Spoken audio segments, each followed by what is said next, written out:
You want to support Roland Martin Unfiltered? Be sure to join our Bring the Funk fan club. Every dollar that you give to us supports our daily digital show. There's only one daily digital show out here that keeps it black and keep it real as Roland Martin Unfiltered. Support the Roland Martin Unfiltered daily digital show by going to RolandMartinUnfiltered.com. You can make this possible.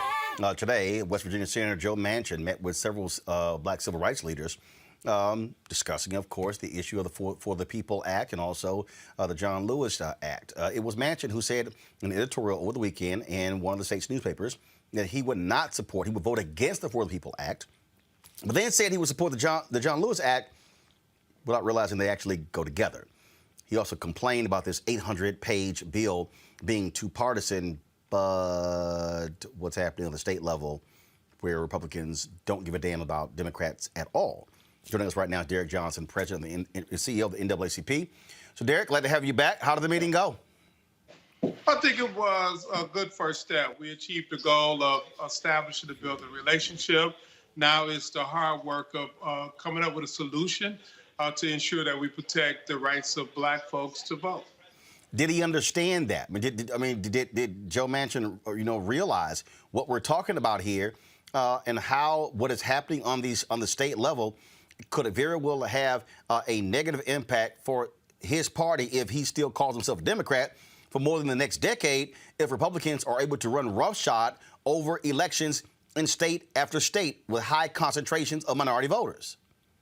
Well, I can't say what he understood or didn't understood. I can say there's a commitment to have a follow-up, to begin to work on an approach that will do the very thing that's necessary, repair the harm that has been created over the last 2 months by state legislative bodies across the country, as well as create a mechanism to prevent jurisdictions from enacting vote suppression methods. That's the goal here. The vehicle that's used, I'm agnostic to so long as we protect the right of black folks to vote and we undo the harm that was done over the last 2 months. But he was very adamant that he dug in on the filibuster, and he was adamant that this was a highly partisan bill. Did you and others convey that the For the People Act, according to a poll that I saw, is supported by upwards of 70+% of the voters in his own state? So he said that he's voting the way his constituents want, but if you look at the polling data, they like the For the People Act. But the focus here, take away whatever the vehicle is, how do we come to a place where we put the necessary protections for the right of our community to vote? That's key. The vehicle that we use, I don't want to get into that. I want to get to a solution. And that's the goal of the meeting. And now we have a way forward. Let's see if we can make it happen. Well, you say a vehicle. What other vehicle is there? The reality is the House has already passed it. The Senate has to take it up.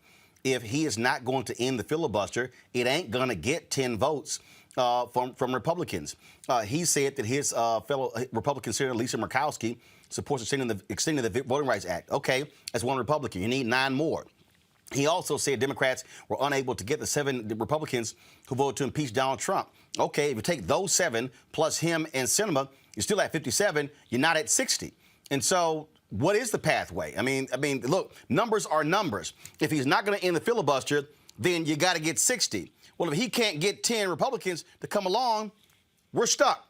So what's the vehicle? Well, but the numbers are numbers, but the creativity of a Senate, we don't have to go the route of what the House passed. The Senate can come up with a bill. There are ways to get there. We should not give ourselves this limited path. We should always look at what is the outcome that we're pursuing and be as creative as possible to get there. The procedural rules are the procedural rules. I don't believe they should be there, but the substance is what I'm trying to get to. And if the procedure gets in the way of the substance, then we have to figure out how to get through that. Whether it is HR1, SR1, or HR4, SR4, those are vehicles. But what else can we do to get to the place where we need to get? I don't know yet, but that's a part of the creativity that we must sit down, get in the room, and make it happen. If they're still negotiating police reform, and that's the only table that's set for bipartisan conversation, surely we can figure out a way to create a table to make sure we protect the rights of voters to participate without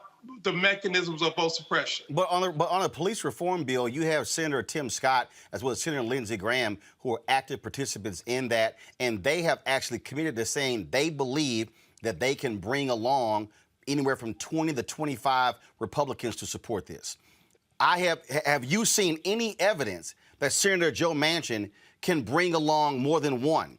Can he bring along 10? And is there a Republican? I have not seen one. Is there a Republican that can actually broker a bill who will actually step up to do so? And can they still bring along 9 of their fellow Republicans? I've seen no evidence of that. And I've been asking around, even black Republicans say they don't see it. Right, and I don't see it either, but that don't mean it don't exist. It can't exist, and it won't exist. So I'm not here to defend a Republican Party, nor am I here to defend Joe Manchin. I am here to say that we have not moved as a civil rights community. Protecting the right to vote is what we do. The legislation is needed. Now let's figure out how to make it happen and not bemoan what has not happened. Our goal is to make what people think is impossible possible and not limit ourselves about the cards that's on the table, even if we have to reshuffle the deck. So did Joe Manchin, because it's interesting, he talked about renewing the Voting Rights Act. 8 years have gone by. I haven't seen this be a priority for Joe Manchin in the previous 7. So did he commit to potentially trying to co-sponsor a bill himself in the Senate and partnering with Republicans? This was the first step of establishing a relationship so we can have the dialogue to look at a solution forward. Obviously, you're up against the gun. This is June. The reality is, if something is not done, frankly, in the next 4 months, 5 months, you're running the risk of judges ruling there's not enough time to actually implement changes that come into place that actually happened previously. Republicans are trying to put these laws in place in the states so they have an impact on the 2022 election. And so you have a very short window. Do you think you can get it done in the next 3 to 4 months? That's a good question. So we have to work hard to see what can get done in the next 6 months, because the window is a little longer than 3 to 4 months. But yeah, we have to see what can get done. You know, it's amazing with this administration. What was almost hard to do the last administration was done within the first 100 days. So let's not put parameters that limit ourselves. Let's get creative to figure out how to make it happen. Ben Dixon, your question for Derrick Johnson. The first thing that comes to mind is the Lucy and the Linus football scenario where Charlie Brown is trying to kick the football, and over and over and over again, we see not only have the Republicans move that football, but but Kirsten Sinema, Joe Manchin, they pull that football. How many times are we going to fall for the same thing? Well, the question is, what options do we have right now? We have the cars that's here. We have the lineup of members in the Senate that's there. So what's the option? Do we just complain about what is not happening, or we figure out what to do? This ain't Charlie Brown. This is real life. Teresa, your question for Derrick Johnson. Hi, Brother Derrick. So when we are looking at finding some of those solutions, what can some of the other civil rights organizations and community organizations do as we are leading up to some of this limited time that we have?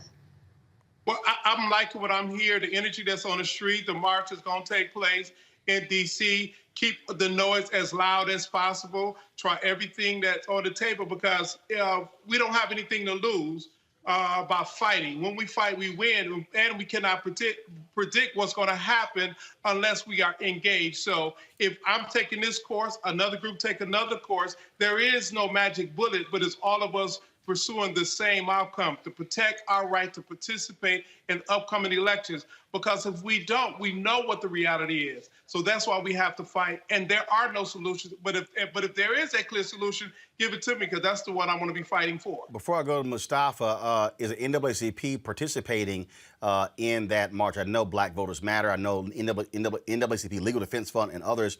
Are y'all one of the participants in that march, that caravan, which will take place beginning June 19th and ending here in D.C. on June 26th? No, we're not. You asked a question last week. We have not signed on to that. I have not had the conversation about it. I support the fact that it's taking place. Why? Why wouldn't the NAACP, with its history of activism in the streets and mobilization, why wouldn't the NAACP be a part of a national effort to emphasize voting rights? But that's not a conversation anybody brought to us about signing on and being a part of. Actually, I heard about it the first time on your show last week. It's not that we have not signed on to do that right now. You're saying no one from Black Voters Matters approach NAACP about this? No, Latasha and I have not had this conversation about this, Marc. And Latasha and I have known each other for 20 years. Mustafa, your question. President Johnson, we know that lots of times pressure coming from outside of the state has not moved Senator Manchin. I'm curious, do you think that there are things that we can do working with folks inside of the state to educate folks and to hopefully have them push Senator Manchin to think more broadly about the set of opportunities that are in front of us? Well, that's the strategy we have taken on. We are on ongoing conversations with people on the ground in West Virginia, providing training, providing talking points, demonstrating how the decision will have an impact on West Virginians. That's the strategy. That's the energy that we're looking at. We're talking about a Southern senator in a red state who have no national aspiration that we can put our finger on. It's the local game. All politics are local. It is very familiar to me. That's why our energy has been focused on West Virginia, because national outcry for this particular member of Congress have not been a proven strategy to move him. I want just one more here. You have a state conference, West Virginia there in NAACP West Virginia State Conference, correct? That's correct. What role are they playing? Are they playing? Are they organizing and mobilizing in that state? What are they specifically doing in West Virginia on this very issue? That's a part of the training that we're providing to them. I needed to have this initial conversation with the Senator. Now it is about the state ground game, the type of support that we will be providing, putting staff on the ground in West Virginia to organize their community about this issue. That's where our energy will be. As people march on Washington, as people demonstrate, this particular member has demonstrated time in and again that national pressure is something that he pushed away. But local conversation is what actually can get to move him, and that's where our energy is. That's where our focus will be. I know that the Poor People's Campaign will be having a demonstration in West Virginia next Monday. We'll be talking to Reverend Barber in about 20 or 30 minutes. Has the NAACP joined the Poor People's Campaign in terms of their particular event, and then vice versa, in terms of focusing on that local pressure that you're talking about? Put on Senator Joe Manchin, where he is hearing from West Virginians, whether they are white, whether they are black, it doesn't matter. And so what about that event taking place next Monday? I think that's a great thing that's taking place, and I look forward to the energy that's brought by the Poor People's Campaign. And with NAACP, we're taking on the strategy to focus on the pressure points that we know are effective, and that's not something that you have a strategy over the broadcast and in the public view. The problem with the meeting that we just had was it was telegraphed before we had the meeting. So the whole meeting was defined. Unfortunately, movements are not televised. Unfortunately, when you tell people what you're about to do, that's the first step of them preventing you from getting it done. It is our goal to focus on an outcome, not necessarily say, well, we're going to join this march or that march. We support all of those things. But at the end of the day, we have to work as hard as we can in many different directions by many different groups and many different organizations to apply whatever we know to be pressure to move the needle. And if we do that effectively, in alignment, in support of one another, somebody may hit the proper trick wire to get the thing moving. You said the meeting was telegraphed. How so? Like who telegraphed it? So are you saying that by it becoming public, that's what made it less effective? Explain that. Well, anytime you're trying to sit down with a policymaker to try to have a substantive conversation about the opportunity of expanded democracy and stopping those from preventing us to vote, and that person is from a red state, you automatically garner opposition and pressure, which is something that some policymakers cannot overcome in the public. Very little is done in the public space. Much of what we should be focusing on, how do we move the needle in a way that's both strategic and outcome-based? That's our focus. And if others take other directions, I commend and support it, but we all have a role to play. And so we should pursue the roles that we must in order to get to the outcomes that this time, this period demand for us to be at. Otherwise, we know what the consequences will be. There are a number of people, they said that you have the For the People Act and then you have the John Lewis Act, that one without the other renders it effective. That one of the things I've seen tweets from Reverend Barbara, even other elected officials who've said you got to have both. Ari Berman, who's a voting rights journalist with The Nation, has talked about that as well. And so from your vantage point, if there is a bill, if there's one that Manchin draws up, what has to be in it? What must be there? But that's easy. So first of all, you have to put the preventive measures to ensure jurisdictions are not passing or adopting policies, practices, or procedures that suppress the vote moving forward. But you also have to go and fix the problems that was just created across the country with state legislative bodies like in Georgia, so that we can undo the harm that was done. Those are the two things that must be in a bill, so we can clean up the mess that was created and prevent the mess moving forward. Both of those bills have components like that in there. So now we have to figure out how best to get that moving. Now, the For the People Act have additional criteria in it for other things like money in politics and redistricting commission. Right now, we're narrowly focused on how do we protect the rights of voters to fully engage and participate. And last point, in his editorial, Senator Manchin complained about this 800-page bill. But I didn't actually hear him articulate the problem he had with the bill, other than no Republicans support it. So does he disagree with what's in it, or did he simply disagree that no Republicans support it? That's two different things. I can't speak to what he disagrees to or what he see or don't see in the bill. I can only say that we have to figure out a solution moving forward. He is a key component to help move this forward, and we must do it multifaceted with many groups, many voices, all pointing in different directions, using different tactics and strategies. All right, then. Derrick Johnson, President and CEO of the NAACP. We appreciate it. Thanks a lot. Thank you. All right, let's go back to our panel. Ben Dixon, Teresa Lundy, and Mustafa Santiago Ali. Mustafa, I'll start with you. Your assessment, what you just heard, is there a path forward? I think it's difficult. I think it's very difficult where we currently are. You know, I'm an Appalachian, so I was raised in two places, in Appalachia and in Detroit, and the majority in Appalachia. So there are some dynamics that are going on in the state right now, where I think Senator Manchin is trying to navigate that. Now, he also has evidently forgotten the history of West Virginia and how it came into being. And yes, a part of it was, you know, the state breaking apart to not deal with slavery or, you know, to go with the Union. But it was also about voter requirements and voter suppression that was happening to people who are in the western part of Virginia. So he should be a champion for making sure that folks have the opportunity to vote. The other part of it was around the allocation of funds. It was around taxation. So when he moves away from D.C. statehood, we all know that that's about taxation without representation. So the history of West Virginia, at least the beginning days of it, was based on many of these critical elements that folks are fighting for today that he should be in support of.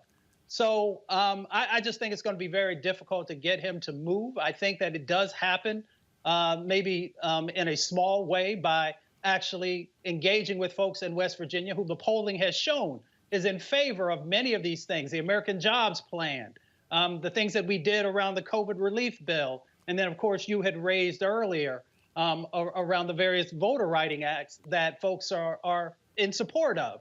So it is a curious matter why he has not gotten behind it, because you're not supposed to be in those halls forever. You're supposed to be there to live up to what your folks are asking for and to also make sure that the country is in a stronger position And so far, his actions have not strengthened the country. The thing here, and I sat there and I listened to what Derrick said there, Teresa. And again, show me 10 Republicans, please, out of all of them. Show me 10 who actually have expressed an interest in dealing with voting rights. Sensenbrenner in the House sponsored a bill that would have fixed the Voting Rights Act that was gutted to some degree. And Shelby B. Holder. Very few Republicans in the House signed on as a co-sponsor. None in the Senate. So I get what Derrick is saying. All right, let's try to figure a pathway.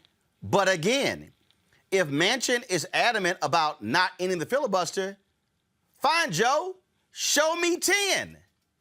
I'll wait. No one can really answer that question because it likely just doesn't exist. So, I mean, part of the track forward is I think the pressure, as much as I love the advocacy and the grassroots power broking per se when it comes to that advocacy in the streets, I think we need to kind of call some of those co-sponsors on that bill to the carpet. So that means some of those PACs that have multi-million dollars in it or thousands of dollars in there, they probably just need to, I think probably utilize some of those dollars for advertising campaigns to really show, some of those senators who pretty much it's a flip-flop. Part of it is, they one of them, they say they're for it, and then the next that they don't. But I don't think that message is probably really coming out to the forefront. But at the end of the day, I mean, a strategy is a strategy. If they can get it done, they can get it done. But as you said, I think Joe is absolutely not moving to date.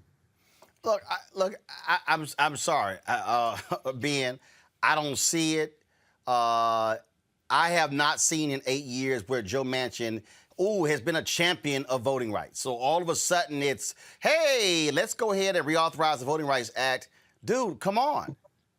And again, what the Supreme Court said is that you can't have pre-clearance with some states and not others. Okay, so he goes, well, let's extend it to all 50 states. You're not going to find 10 Republicans that support that. You're not. So everybody who keeps talking about Manchin, this has to be, Joe, show me the 10. Show me the 10. Okay, I'll give you Murkowski. I'll give you Romney. I'll give you Collins. That's 3. Where's the other 7?